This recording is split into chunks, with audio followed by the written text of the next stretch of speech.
All right, ladies and gentlemen, it is the last manga reaction from this channel for me today, and it is Hunter x Hunter. Time to see what happens after we basically learned that Prince Wobble is not the Prince Wobble that we thought. So let's go ahead and talk more about it as we get started, shall we? Yo, peoples, Kyushu92 here. Welcome back to more Hunter x Hunter. In the last chapter, we pretty much learned that the Prince Wobble that we've all been hearing Karapika speak of and talk about is actually not the real Prince Wobble. It is actually the daughter of Queen Oki's Oito's, not Oki's, but Queen Oito's daughter. So it's literally her granddaughter in there, and the prince is off with her daughter someplace on the ship. So we recently learned that, and that just basically changes everything we know about, like, who Kurapika is protecting, and everyone's genuine opinion on, Kurapika trying to train everybody in Nen and this and that and yada yada yada. So now we are here in a situation where we kind of need to see where things take a turn in terms of, like, the other princes learning that Prince Wobble isn't actually here, and that the so-called prince that's in the room with Oito is truly exempt from the succession battle as we edge closer and closer to the special martial law that Benjamin is trying to enforce. So let's begin with chapter 413, Loyalty. And we are here with many guards, many armed guards, and many priest-looking individuals, as apparently this looks to be where Hulkenberg's body is being taken into the chamber room where, oh, snap, I forgot how to pronounce it, because it's not the Huiguro, but it's,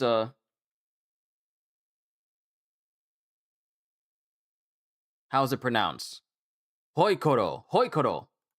As King Hoikoro is right here, and he's, I gotta get used to saying that Hoikoro, but we get the king here, and he's preparing to welcome in the body of Hulkenberg, because we now have three bodies of the many princes that are here that are encased and enshrined in this basically Space Paranoid's Tron-looking room.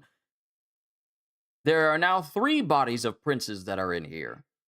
30 minutes before special martial law is declared. And Hulkenberg has been laid.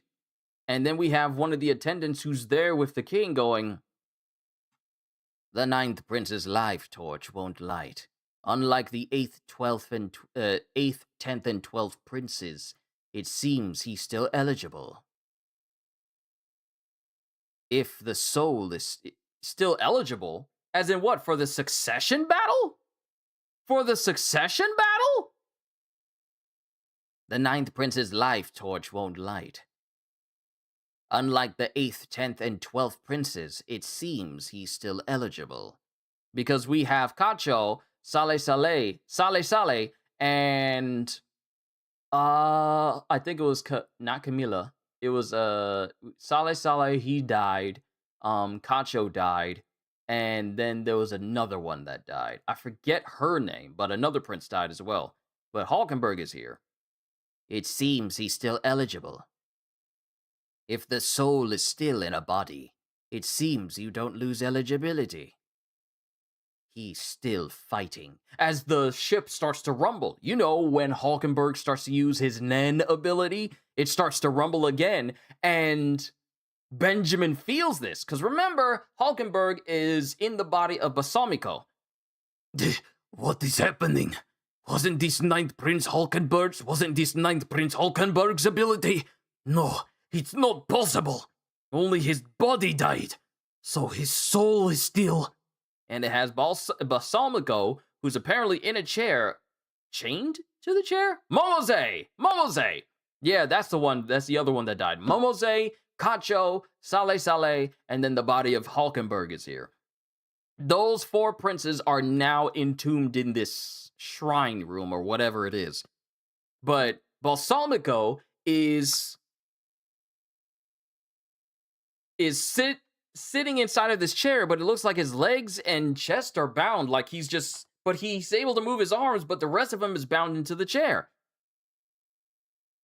And then Hulkenberg, he has many people behind him, more than likely followers he's gathered with his men. It's 100% impossible to continue to pretend to be the sergeant and deceive the first prince. If we meet in person, my behavior, mannerisms, and choice of words will betray me. After all, he's my brother. I'd rather test a new hypothesis and learn the laws of my ability. An arrow has been fired upon him already anyway. Oh, and the arrow is already making its way towards Benjamin. A body swap ability. That would explain Shikaku's suicide Vic 2. But first, Basalmiko. He's Hulkenberg inside. And now he's using his ability once more. I have to learn the rules of the body swaps, or I'll lose track of who's swapping with whom. Send men to room 1009. Balsas should be there. Everyone around him is a follower of Hulkenberg. Arrest them all. They're persons of interest. Yes, sir. And then, as this one subordinate for Benjamin starts to walk away, all of a sudden, Benjamin starts coughing. Your Highness?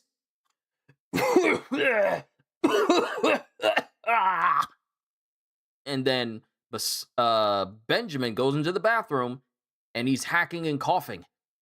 Nausea, fever, lethargy, and aching of the joints. Is this what I think it is? It can't be. I've been infected.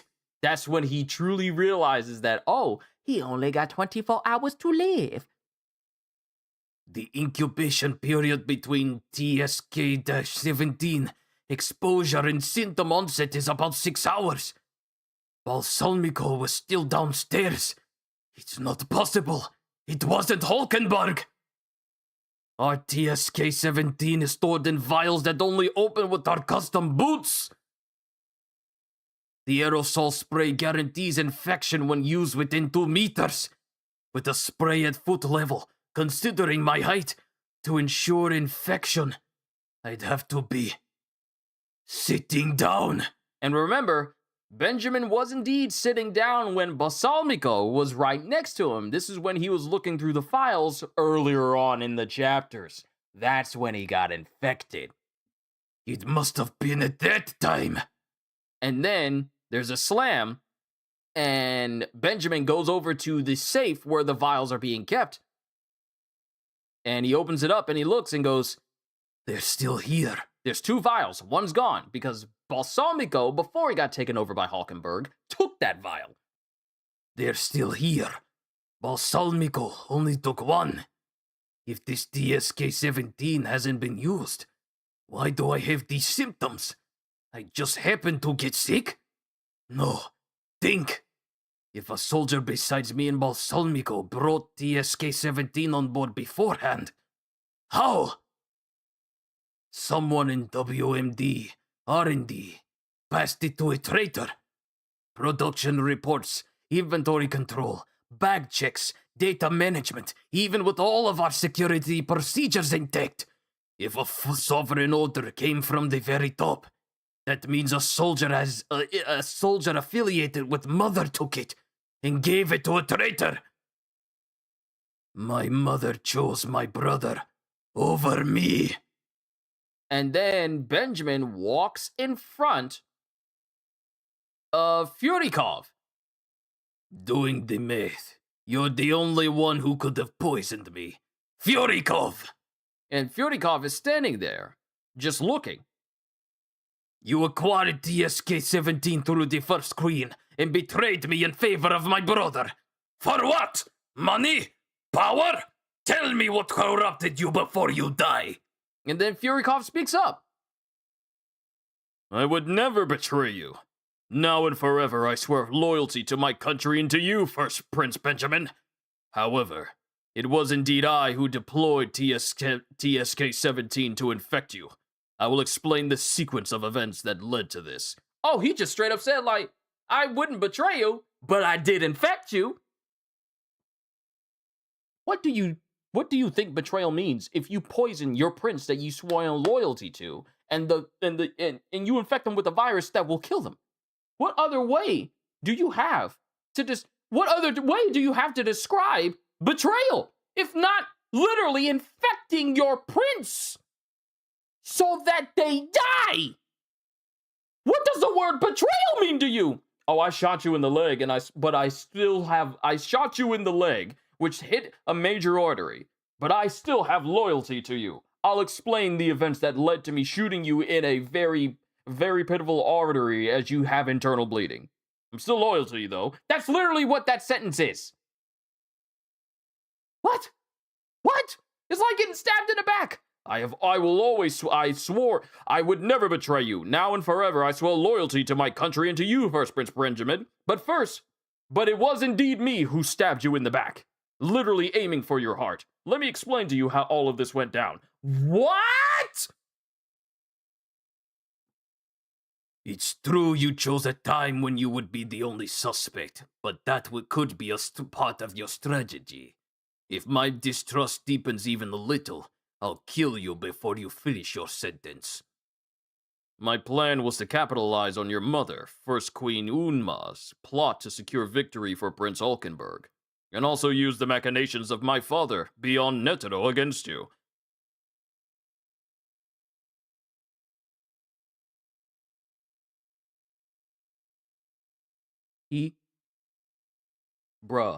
Beyond is terrifying. He put so many of his children in the direct path of so many princes, and not a single prince knew.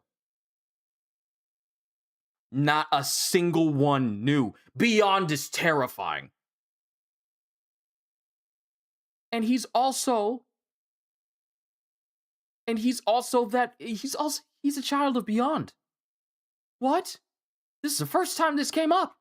And Furikov opens his mouth and he has that same seal under his tongue. Because this alerts Benjamin.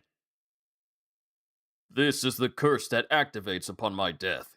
It was planted by Beyond and is nigh impossible to remove. The Queen threatened that Beyond could cause my death at any time, and I was left with no choice. Beyond is more terrifying when we realize that one of the princes is his son. Yeah, one of the princes is also Beyond's child, along with some of them being implanted next to princes as their guards. So that makes them even more terrifying. Beyond was with one of the queens. The king of Kakin never knew, and now one of Beyond's children is just chilling amongst the princes. That's the scary thing. And we don't know any of that. We didn't know any of that until some of the recent chapters. That's how terrifying Beyond is. This dude. This is the curse that activates upon my death. It was planted by Beyond and is nigh impossible to remove. The Queen threatened that Beyond could cause my death at any time, and I was left with no choice. What I fear most was not that you could be my target, but that your death by the curse could eradicate your guardian spirit beast's ability. The only sure way to avoid this was to bounce the curse back. If I die first, the curse reflects back to you, and my guardian spirit beast's ability would make me a god. Exactly. With your guardian spirit beast's ability, a nation of unshakable glory and prosperity will be assured, an unbroken imperial line of for all eternity. The Queen's demand was that I use TSK-17 on Prince Benjamin within 48 hours, or Beyond would activate the curse. But it worked in my favor. I let her think I gave in to her demands and protected your guardian spirit beast. And with all due respect, I was able to lay the groundwork for you to transcend your body and become the guardian deity for our national prosperity. I need nothing more in this life. If the reflected curse kills me, I would be perfectly satisfied. And then they're both just looking at each other earnestly. I am a fool who should never have doubted my own men. You'll have to put up with me a little bit longer. And now we get the explanation of Furykov's ability. Full Metal Alchemist? This is Hunter x Hunter, though. His ability is called Furykov's ability, Full Metal Alchemist, Combo Master Specialist. By being with the target for a certain time in total, it deciphers the details of the target's ability and then creates a weapon that could destroy or supplement and amplify said ability. Cannot use Hatsu while the ability is being deciphered. Cannot use Hatsu while the weapon is being transmuted. The more powerful, effective, and influential the ability, the longer it takes to decipher. The time required for transmutation is equal to the deciphering time, and if interrupted, the clock resets. So after Benjamin says, You'll have to put up with me a bit longer. With pleasure, my prince. Setadi, what is the name? Setadi, all right, hold on, let me,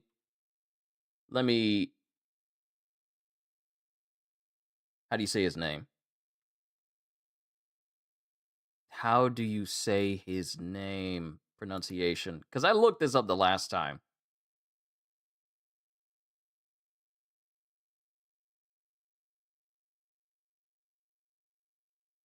Seridny. Yeah, that's his name, Seridny. Seridny and Hulkenberg concluded to steal a military biological weapon and used it. Oh, wait. Seridny and Hulkenberg colluded to steal a military biological weapon and used it. Notify all my men! I will declare special martial law at 14:15 today! My guardian spirit beast's ability that Furykov deciphered, used in conjunction with Benjamin Baton, will make me the spiritual core of the Kokin tree, taking the place of the seed ruin ritual. I will be the guardian spirit of its leader.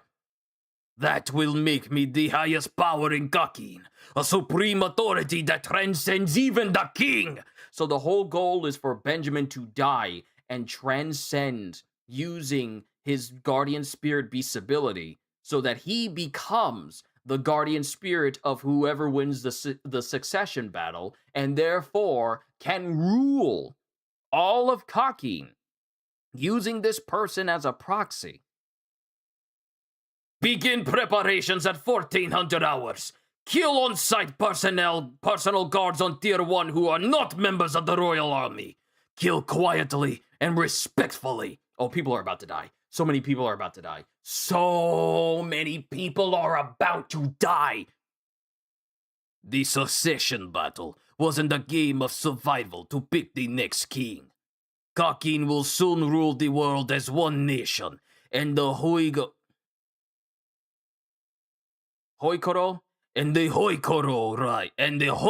line, unbroken for all eternity, will lead it.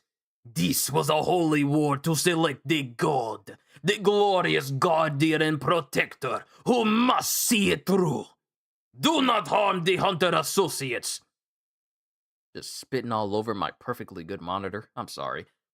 Do not harm the Hunter Associates. In accordance with the rules, secure the princess and gather them in the Great Hall in room 11001. As for Camilla and Seredny,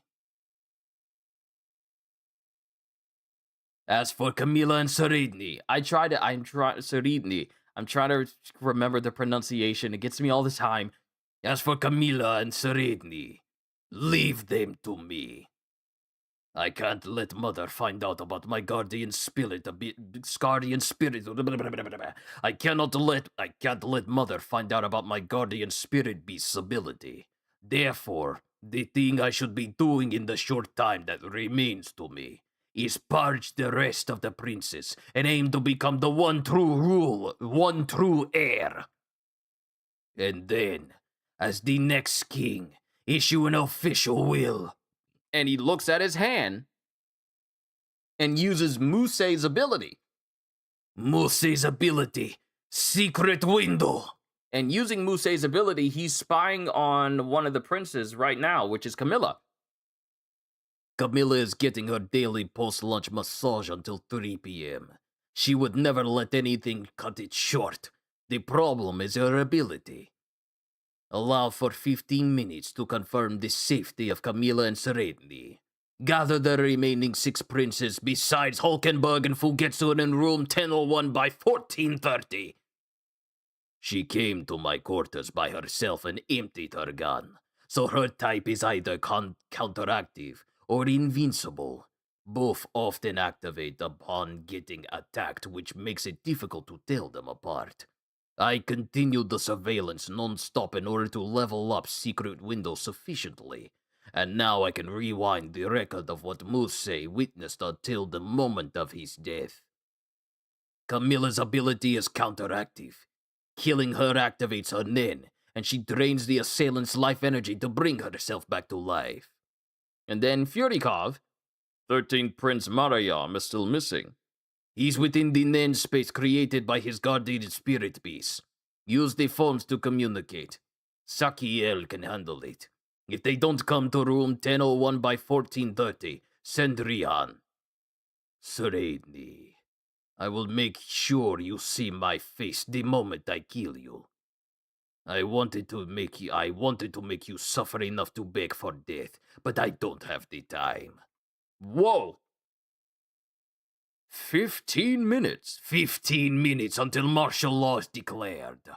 And we have everyone. We have the locations of everyone. Everyone who's been given the order. So we got your boy, Baibe, who's in the 1014 with Karapika and everyone else. We have Benjamin, who's making his way to Camilla. We got one of the princes in a room 1006, another prince Tubepa in 1005. We got Lucerus in 1007, no one in 1009. 1008, 10, and 12 are closed because those princes are dead. And the room that's supposed to have Kacho and Fugetsu, along with Hanzo and Melody, they're all in 1013. The prince that is so hung up on love, I forget her name. She's in 1006. 1004 is the room with Serenity. And I'm trying to see where Zhonglei is, because I don't see the room where Zhonglei is supposed to be. Is Zhonglei gone? Because I don't see him. But one guard is by himself in room 1003. But yeah, long story, too long, didn't read. We are now 15 minutes away until martial law is declared. And what we've learned is that it was Furikov who spread this disease, with the distinct purpose of basically awakening and ascending Benjamin so that he can become the new guardian spirit beast. His own guardian spirit beast.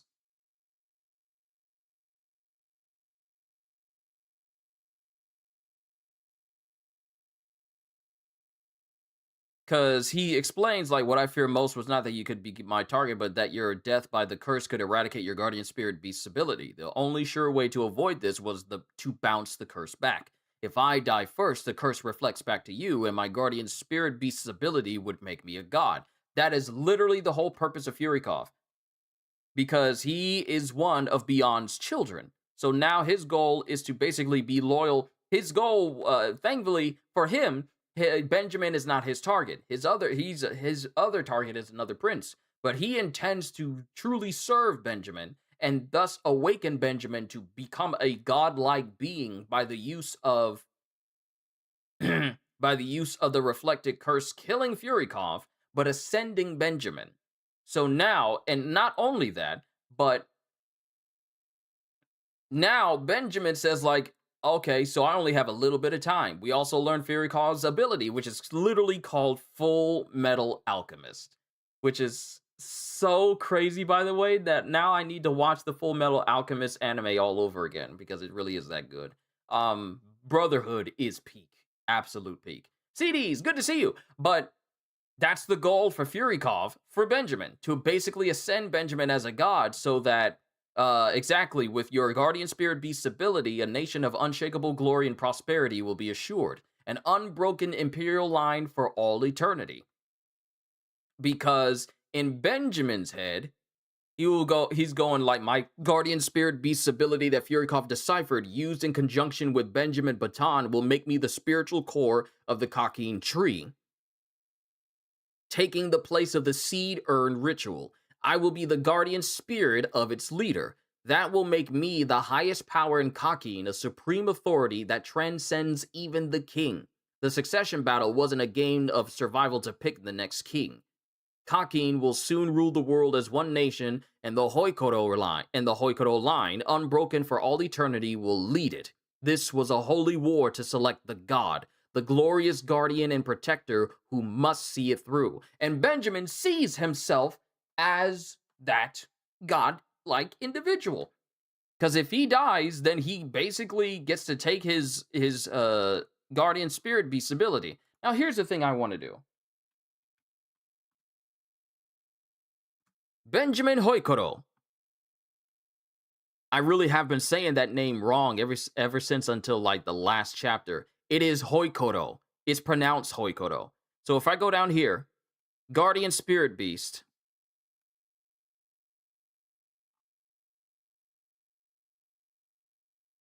It looks like it might be skipping a little bit, but I think we're good.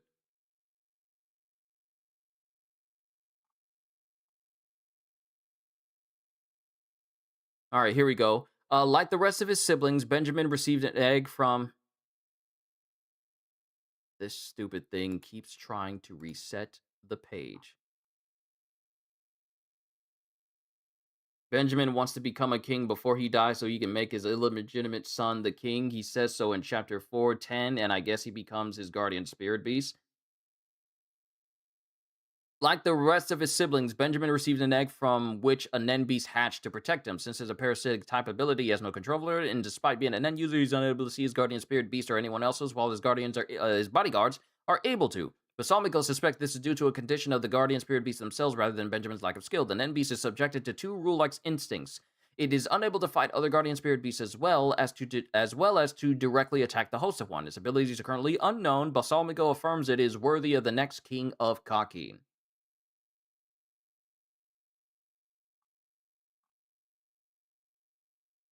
So let me come up here. This page keeps freezing. I hope it's not freezing for you guys.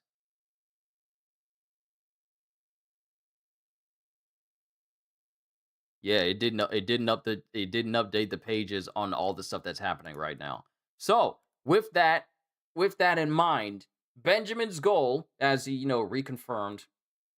Have we had an explanation for Benjamin's guardian spirit beast ability? Nope. Benjamin Hoikoro. Let's see. Nen beast ability, because for all we know, the wiki probably didn't update it.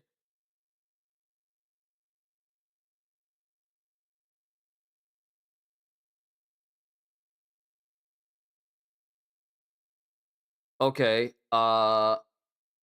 So as far as we know, its specific offensive Hatsu remains largely unrevealed.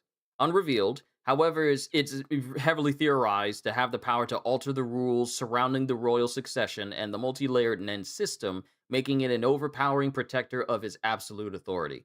We don't know anything about his guardian spirit beast. We don't know. But from what we do know, it is apparently busted.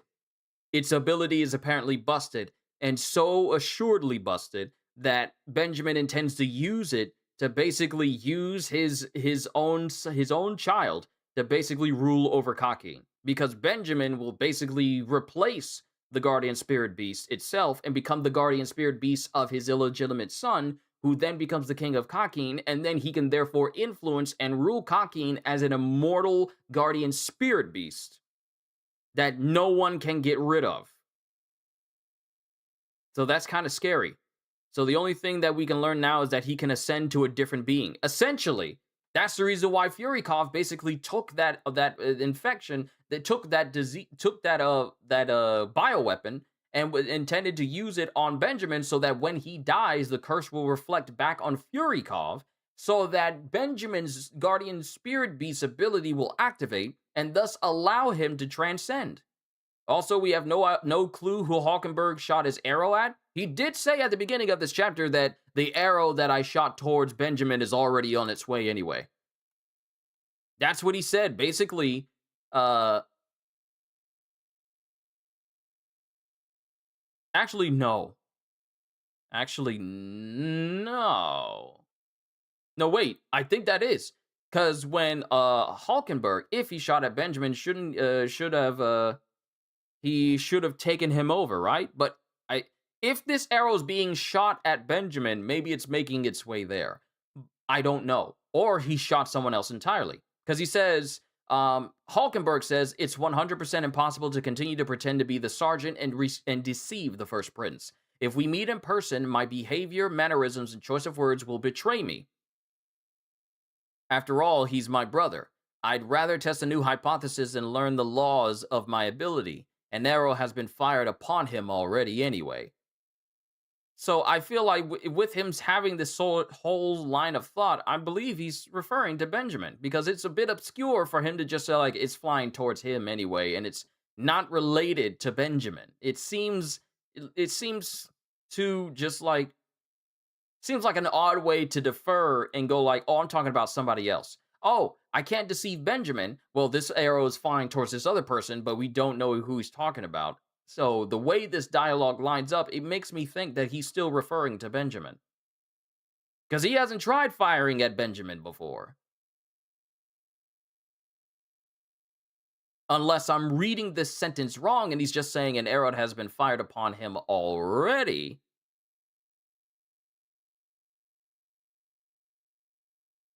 And he's just saying, like, it's been done before. Or he's saying, like, the arrow has already been fired on him, and this is the first time firing at Benjamin. Now, if he shot at Benjamin, he doesn't know if he shot at Benjamin, he doesn't know he is infected. That's probably the case. Because Furikov is the one who infected Benjamin. And Hulkenberg, in the body of Balsamico, has been avoiding Benjamin. So for all we know, he has no idea that Benjamin has become infected. Furikov knows, because that's exactly why he did it. Don't the guardian beasts make sure that the princes can't harm each other? I wouldn't say that the guardian spirit beasts themselves make it so that the princes can't be harmed, because we have seen some very defensive guardian spirit beasts in the hands of Seredni and I believe it was Mariam.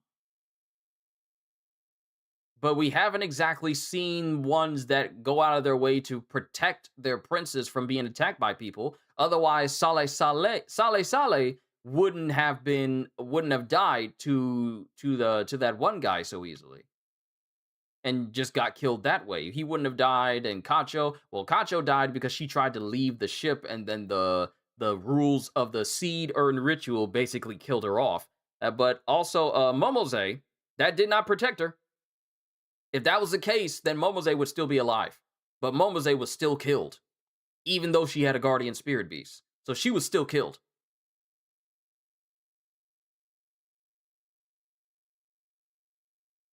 So the guardian spirit beasts don't necessarily actually fight on behalf of the princes themselves. They don't function like stands where they protect their stand users. Some of them are just there. Some act, some don't. Not all of them, though. Otherwise, Momose would still be alive. And she was strangled to death by someone physically. So, yeah, I don't think they work that way. If anything, I can't even spell. There we go. Thank you. So, real quick, let's see the limitations. Appearance and behavior. Let's see. Or he could have made a vow for him to remain unconscious inside Benjamin to make sure that it's a sure hit. I don't know. So a little bit more explanation as to Hulkenberg's intentions would indeed be nice.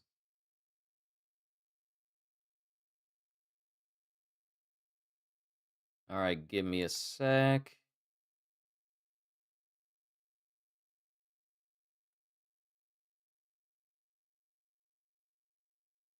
Okay, there we go. Lots of things involved with Nen ability. Yeah, there's a lot involved. All right, here we go. Cool. Now I can read this without interruption. Guardian spirit beasts are parasitic nen beasts that possess a person related to a deceased that are born of the deceased strong desire for the perpetuation of their descendants. They feed on the aura of their hosts as an energy source, and their forms and abilities take after their host's character and dispositions. Since guardian spirit beasts are the creation of the seed urn and not of a host, hosts cannot control their guardian spirit beast at will. Thus far, each host has been seen to host exactly one guardian spirit beast. Guardian spirit beasts that create others Nen beasts do exist. These sub-beasts have not been considered guardian spirit beasts by the story thus far. What do you think the ability of Princess Camilla's guardian spirit beast is? I think we've seen it already. It essentially is the guardians, because I don't think that's a Nen ability for Camilla. Yeah, we know her ability. Her ability is a manipulator type with a coercive type ability that takes complete control of a target who fulfills certain conditions.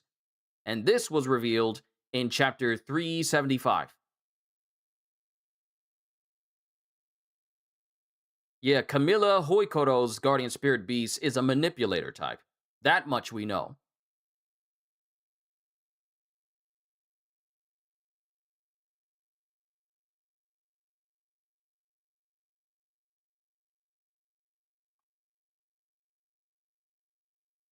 Because if I pull up Camilla, if I go over to Camilla, and I go down to her Nen ability is the one that makes it so that even if she's killed, the energy of the person who killed her gets robbed in order to bring her back to life. That's her Nen ability. However, the ability of her guardian spirit beast is literally the ability to take control of a target who fulfills certain conditions. Yeah, her Nen ability is called the cat's name. It's an unknown type, but her ability is a counteractive type. That's what Benjamin brought up earlier. That activates after Camilla is killed. A huge cat-like Nen beast appears behind the killer, squishing them into its paws and extracting their life force, obliterating their body in the process. The life energy is transferred to the tip of the Nen beast's tail, which turns white and begins to glow. The cat-like construct then pours the life essence into Camilla's mouth, healing her injuries completely and resurrecting her. That is her Nen ability. That we've always known that to be her Nen ability. It's her guardian spirit beast ability, where it essentially allows it to basically take control of people.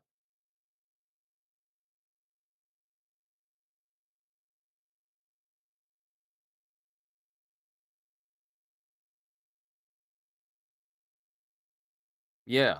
The cat's name, this ability relies on postmortem Nen to boost its power, rendering Camilla virtually impossible to kill. However, the fact that death is its activation condition prevents her from negating damage she suffers while dying, and leaves Camilla powerless should the opponent not attack her directly. The ability may not be limited to one target, as she urged multiple guards to shoot her. It is unclear if she must be killed while in a state of Zetsu for the ability to be triggered, or if Camilla only uses Zetsu to make it easier for herself to be killed by an enemy. That's her Nen ability.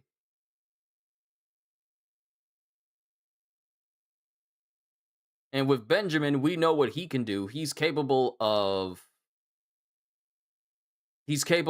Nen ability is essentially taking the abilities of others and using them for himself, but they have limited uses.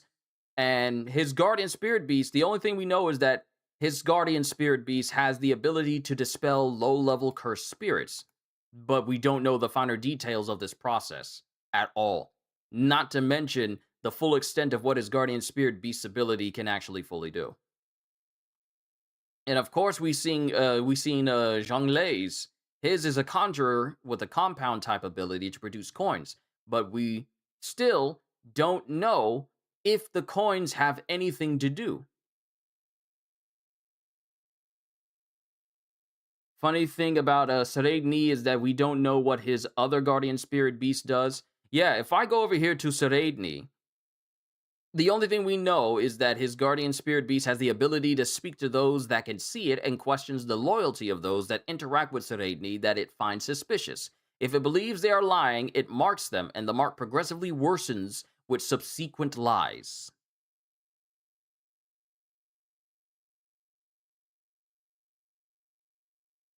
And then the whole thing about Sereidni is he literally has the ability to look into the future and even alter it within a window, which is kind of scary.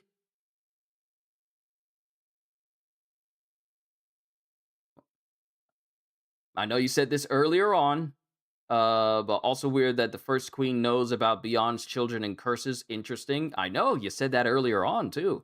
He has 2 spirit beasts though. It only shows 1.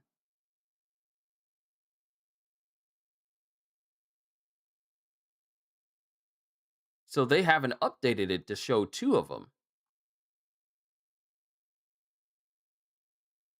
It only shows 1 because if we're looking at the same type, if we're looking at the same Nen beast, if you're talking about when it opens up its mouth, and it has like two like tongues with like eyeballs on it, that's still that same Nen beast. It's still part of one thing. It literally has another head inside of the mouth of the Nen beast that has like a big large tongue that can literally see through lies. They're both one creature.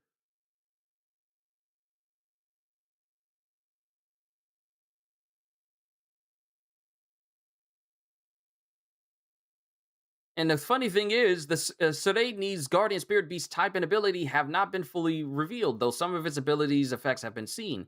Whenever Sereidni asks a person a question, his Guardian Spirit Beast brings its face close to the person Sereidni is asking and judges their response. If it judges that they tell the truth, his Guardian Spirit Beast backs away, but if it determines that the person is lying, it marks them with a cut.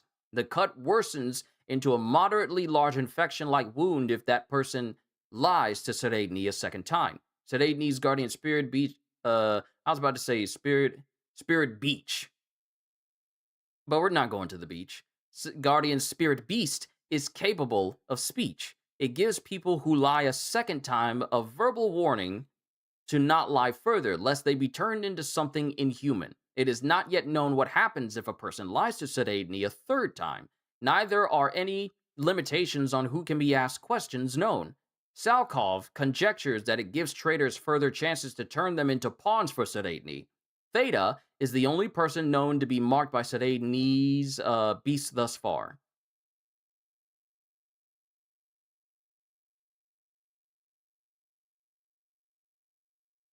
On the first night of the voyage, it extends its head into the air ducts and forcibly deactivates Oito's use of Little Eye to control a cockroach. It is unclear if the cockroach was eaten or something else was done to deactivate the ability. Like Momose's Guardian Spirit Beast, it fades away when Sereidni does not provide it aura, such as when he is in Zetsu, but Sereidni's tremendous amount of aura means that the beast emerges instantly if he relaxes his Zetsu. So there's only so much we know about the spirit beasts of a lot of these princes. And when it comes to Sereidni, his ability is a specialization type called Parallel Future. So now I can fully explain what it does because it gives like the whole graph from the actual manga page, but now I can explain it. When Sereidni closes his eyes, we don't have much information about what any of the Guardian Spirit Beast ability of the princes is still alive. We don't even know where the 14th prince is. One of the princes is beyond sun. Exactly. There's so much there's so much mystery left, and we are literally 15 minutes away from special martial law that Benjamin is trying to enact so he can kill every prince and then become king.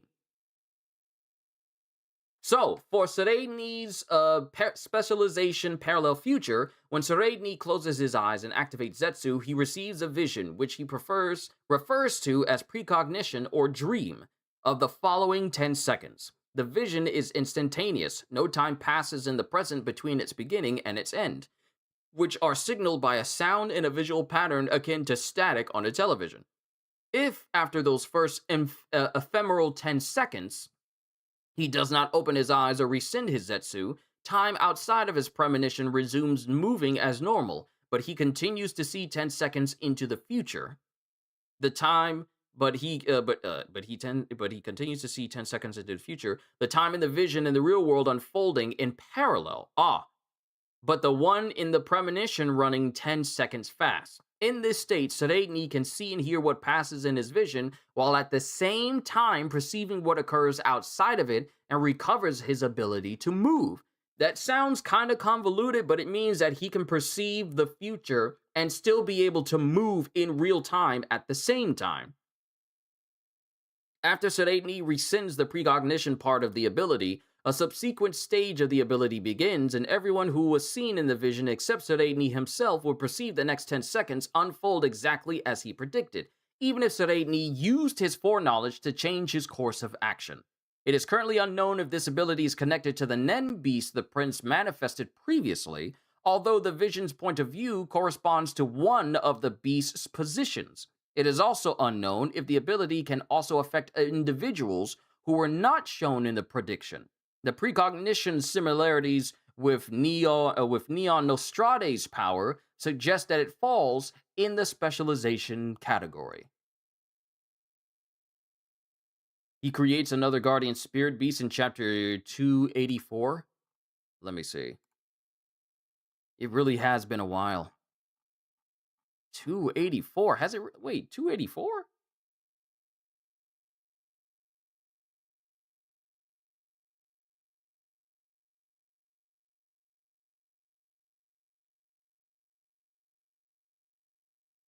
But 284, wait a minute. 284 is the chapter where Knuckle is fighting Yuppie. Yeah, Knuckle, this is back during the Chimera arc. This is 384. Got it. Thank you for the correction. I'm about to say, wait, that don't sound right. But this is back up here. Okay, let me see.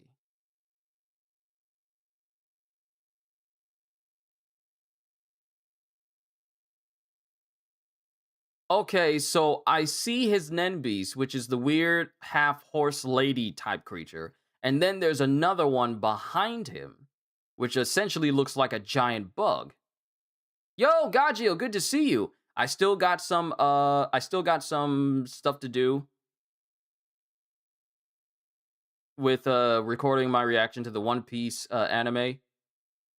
Bro, what? So they didn't correct this. They didn't correct it.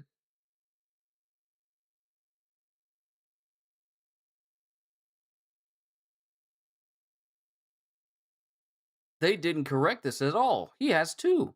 Yeah, he does have two. I completely forgot that he has that, like, that bug one. You see the horse lady one so often that you think that that's the only one he has. But no, he has that giant, what is it? Agumon bug Digimon just floating behind him.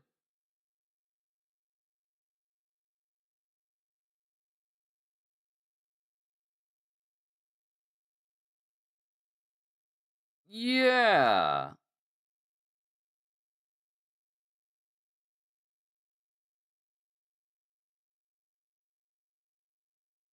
So that's interesting how he has two, apparently. Even though when you look at the guardian spirit beasts,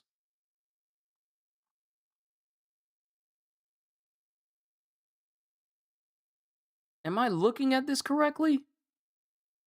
Yeah, because Benjamin, that's kind of OP, no? Yeah, it is. So basically, Camilla and Saray both have two Nen beasts. The cat's name is not a Nen beast. It is literally just her Nen ability. She only has the one. But Sereidni looks like he has two. The horse lady and the big giant bug Chinchuriki from Naruto. That's a better example because it looks exactly like that. What is it? What is that one called? The Five Tails? Five Tails, I think? But that's Sereidni. That's the one that he has.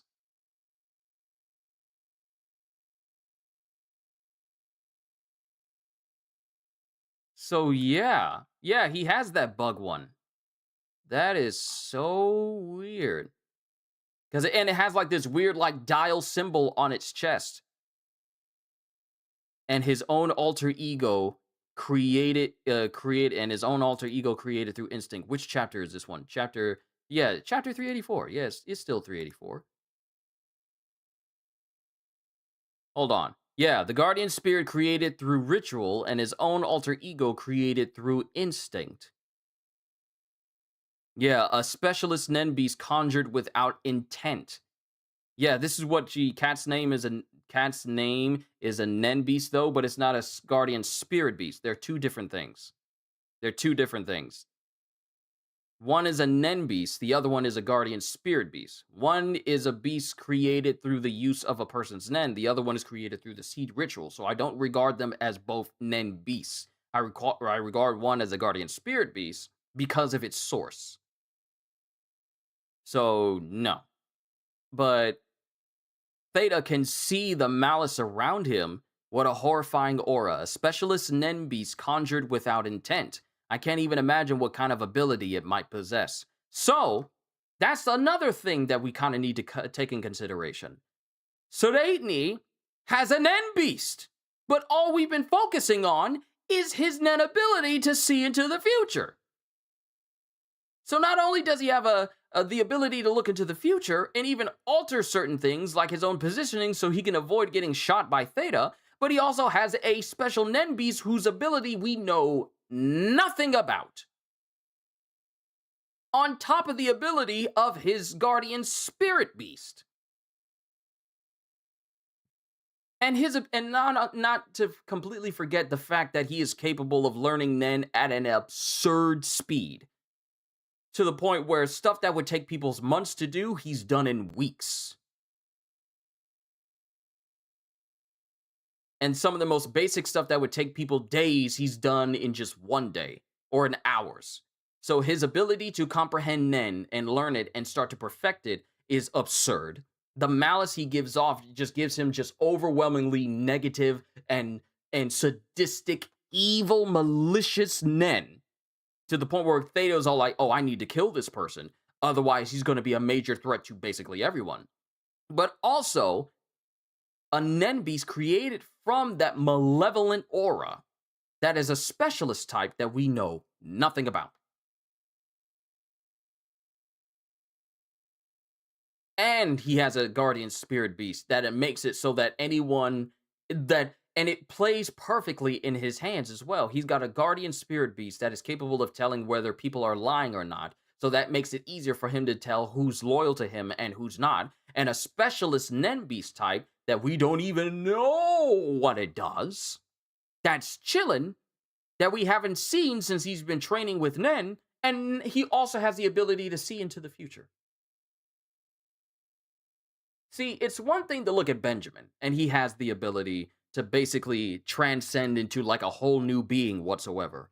But we have Sureitni, who might as well be the only person who could possibly stand up to Benjamin just on sheer ability alone. Forget about Camilla and her ability to come back to life whenever she's killed. Sureitni is the literal one who's probably the biggest threat to everything that Benjamin's trying to do.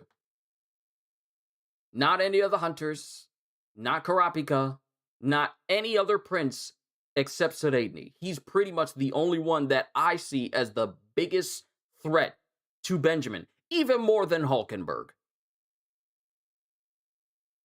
Because there's so much, we know enough about Hulkenberg's ability. He can hit people with his Nen and then create people who become his followers, and he can also swap his body out. That's the reason why his body is, physically dead, but his soul still fights on. That's the reason why the flame didn't light in front of his grave, in front of his coffin.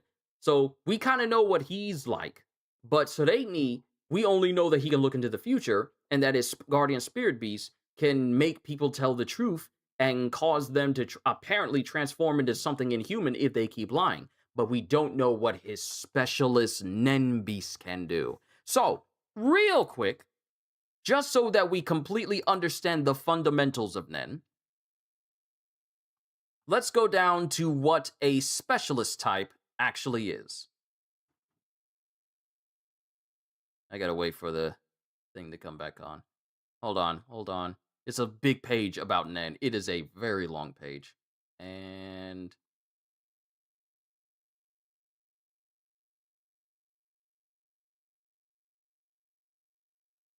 okay.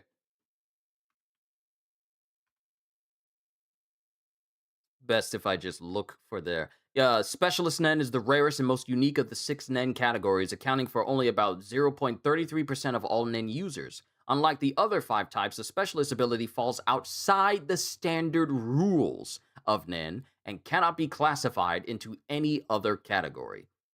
Where are you reading from? I went to the wiki because they tend to keep it updated with Nen stuff, but not necessarily newer story stuff because, the manga is just now coming back. But because specialist abilities are highly customized, they can be unpredictable and defy normal boundaries. These powers range from stealing other users' abilities, Crollo's Skill Hunter, to predicting the future, Neon's Lovely Ghost Rider, or reading memories, Pakunoda's Memory Bomb.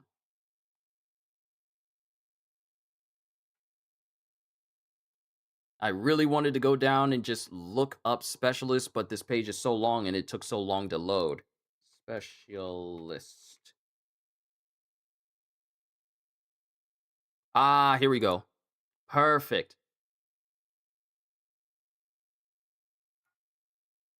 Here we go. Here we go. Let's see. Specialization is an exception to these rules. This Nen type is impossible to this Nen type is impossible to partially use. One either can or cannot use specialist abilities, and only individuals who are specialists can create specialist abilities. However, turning into a specialist later in life is possible, with conjurers and manipulators having the highest chance of succeeding.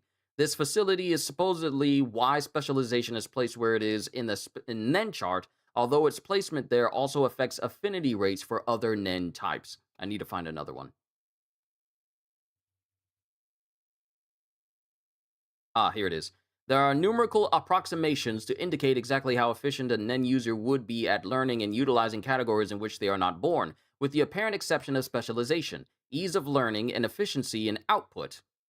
Starting at one's own aura type, a Nen user other than a specialist has the potential to master and is 100% efficient at using abilities based on that category alone. I need more. I need more than this.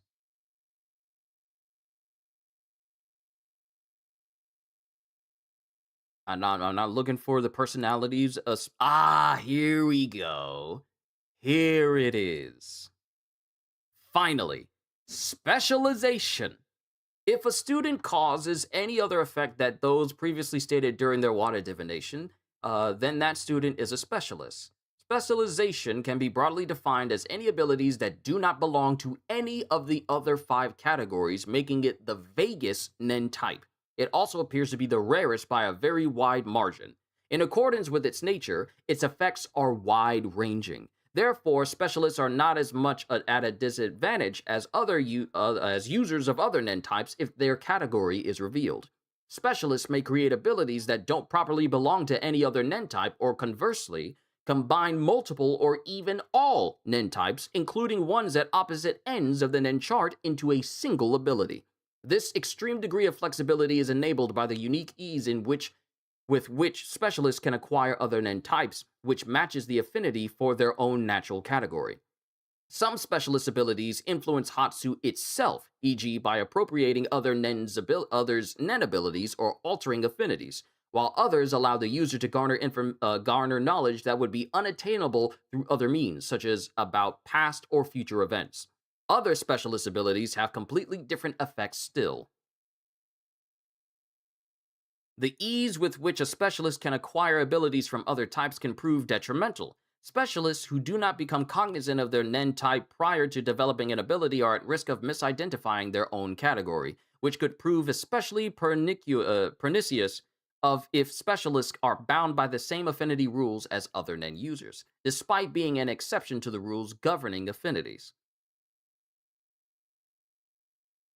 So if I scroll down here, the notable specialist in the whole series is Aluka Zoldyck, Borkson, Crollo Lucilfer, Karapika when his eyes turn scarlet, Morena Prudo, Neferpito, formerly Neferpito, Neon Nostrade, Pakunoda, and one of the current princes of Kakin, Seredni Hoikoro.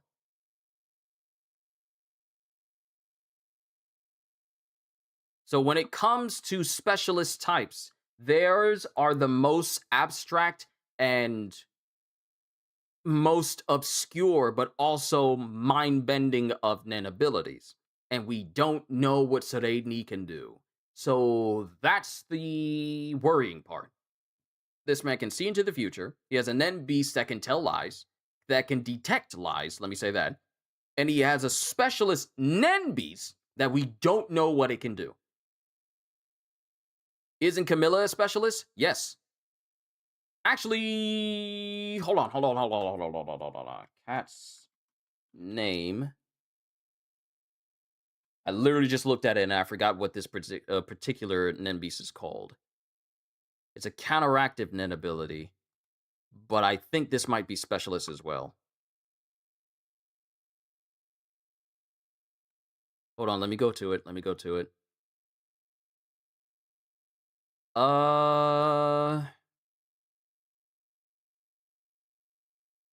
looking at her Nen. It says she's a powerful Nen user, and the fact that she was seemingly able to use her arm for mundane tasks no later than 10 days after it was broken might suggest a supernatural rate of recovery that is compatible with proficiency in enhancement.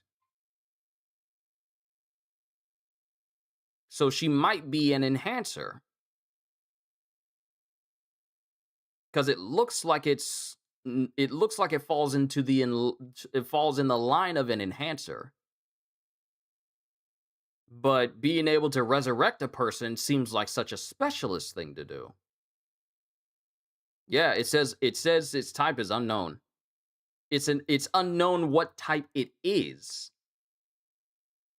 But being able to resurrect someone by taking their literal life force seems more in line with what a specialist can do. Because it's not a conjurer.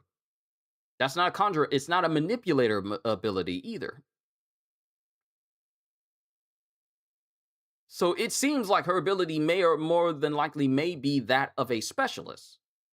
So both Camilla and Seredni may be specialists. If we're just going off of the capabilities of what Cat's name can actually do. But, man, so the thing is, Benjamin has it out for Seredni, specifically Seredni, because he doesn't like him, because he hates him. And Camilla, because Camilla took out some of his men, and apparently he knows that she is capable of coming back to life. So that's another thing to put into our heads as well. There's so much going on. There's so much going on in Hunter x Hunter. My goodness. But what I do know is things are about to get worse for so many people when this martial law gets started. Because that's when a ton of people are going to die. He literally told his men, kill everyone in Tier 1, except for the hunters. Kill everyone. He literally said, go kill everyone.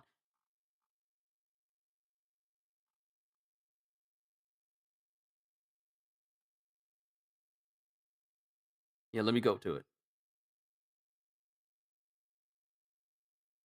Because he made the proclamation. Yeah. Begin preparations. Begin preparations at 1400. Kill on-site personal guards on, well, not kill everyone, but all personal guards on Tier 1 who are not members of the Royal Army. Kill quietly and respectfully.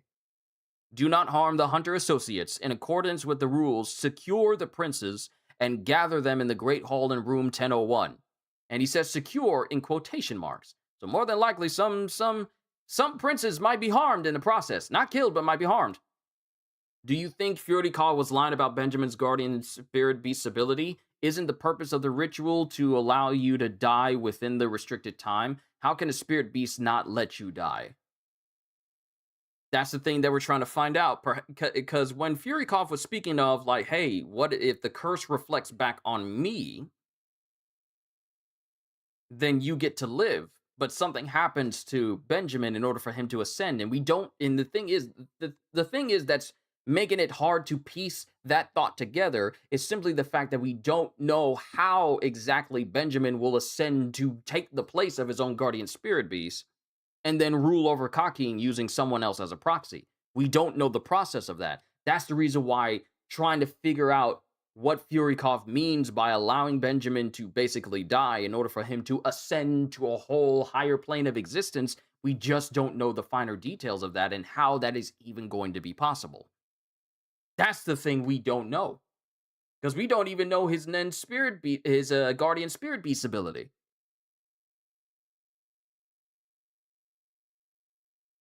So there's so many unknowns right now. There's so many unknowns right now. Good lord. And it doesn't look like we're going on break after this chapter.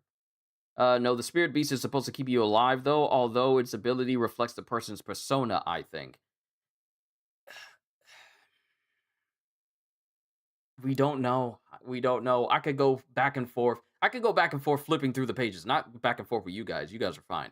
But going back and forth between the pages for the Guardian Spirit Beast and their inner workings. But what we do know is that if Benjamin dies, he is not going to stay dead. He is going to change into something. But we don't know the process. And that's the concerning thing. Even though he's been poisoned and he only has like a couple of hours, like 24 hours to live, whatever happens to him is apparently going to be to his benefit. So to that end, we still truly don't know. And even when this special martial law happens, and he takes, because with this martial law, he intends to kill all the princes so that he's the only one left. So that when he actually dies, that's when he ascends. But we're just going to have to see. We're just going to have to see. There's so much going on here that I probably need to reread through this chapter again. I'm going to have to reread through this chapter again so I can fully understand everything that's going on. Mind you, I understand it, but just trying to put everything into perspective about how much is going on right now. That's that's the thing that's really getting me. But yeah, this was another long chapter. Mind you, Hunter x Hunter chapters tend to be long because I talk so much about them. But overall, this was a very good one, and I'm looking forward to see what happens as we are literally 15 minutes away from special martial law across the entirety of the ship. Because pandemonium is about to happen when the personal guards are being killed off one by one that are not part of the royal army, meaning any personal guards of the princes that are on tier 1 or any personal guards in general, they're all about to die. Every single one of them. And any prince needs to be secured and then brought into one room so that he can basically kill them all. Where he's actually going to go kill Seredni and Camilla with his own 2 hands. He literally got an LMG preparing to go find them. So that's where we're at. Martial law is about to enact on this ship in 15 minutes.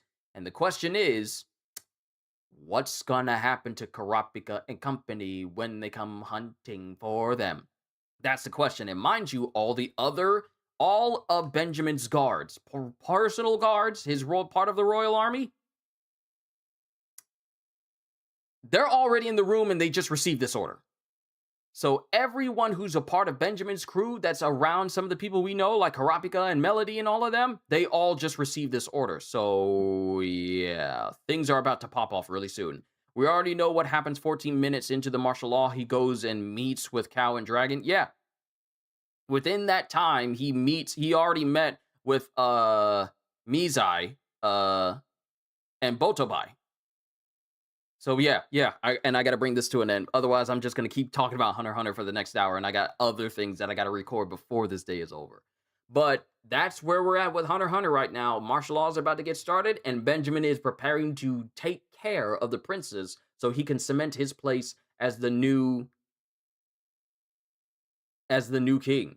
In chapter 340...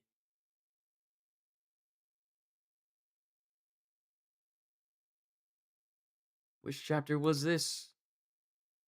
In chapter 349, King Hoy implies a weak vessel cannot be king, meaning the Guardian Spirit Beast won't be a guaranteed free ticket. But Benjamin has another plan in mind in order to use that to still ascend. So what? So I'm like, okay, if you're dying and a weak vessel can't be king, and you're dying to an infectious bioweapon, does that mean that you're not worthy? And that it's not going to work out for you? A lot of things to consider and reflect on, especially with all these past chapters. But we'll have to find out in the next one next week. This is where I'm calling it, ladies and gentlemen, because I still got some more recording to do before I pass out on my bed after I'm done with everything. But with that being said, just in case you were wondering, there's a new episode of One Piece, and it's not the Heroine Edition, 2 words. Oh, I got you. Thank you, Ozzy. I knew there was a new episode when they put up the new preview for the next chapter. Put up the preview for the next episode up on Twitter, so I know that we're getting one. So I'm good there. Don't worry. Before you showed up, I was saying I literally got to record for One Piece. But everybody, the black guy in Kratos, and everyone else who showed up here today, all I can say to you is, hope you all enjoyed. Can't wait to see you all in my next video. Like, comment, and subscribe if you haven't already. And only if what I did here was worthy of that to you. Check out my membership and my Patreon, because I am always looking forward to entertaining you. And because I know you're coming back anyway. Have a fantastic day, and once again, as always, later, peoples!